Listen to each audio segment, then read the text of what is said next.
The world we've seen is divided, startlingly so, between some very rich countries and some very, very poor countries. 1 billion people roughly live in the high-income world.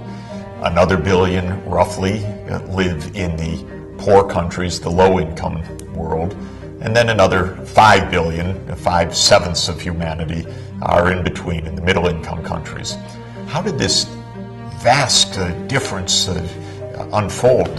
How is it that we have countries like the United States, or some even richer, at $50,000 per person per year of income or higher, and some countries like Mali or Malawi or Niger at under $500 per person per year, less than 1/100th the income levels of the high-income countries?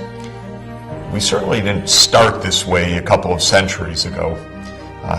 If you look back to the period just before the great takeoff of modern economic growth, just before what we call the Industrial Revolution, the world was fairly equal in poverty. Just about every part of the world was rural. Just about every part of the world had its population and its workforce engaged in trying to stay alive as peasant farmers, smallholder farmers eking out a survival. When it was a bad season, bad rains, heat wave, drought, people not only suffered, they died. And that kind of extreme poverty was pervasive. It was everywhere in the world. It was in Europe as well as in Africa.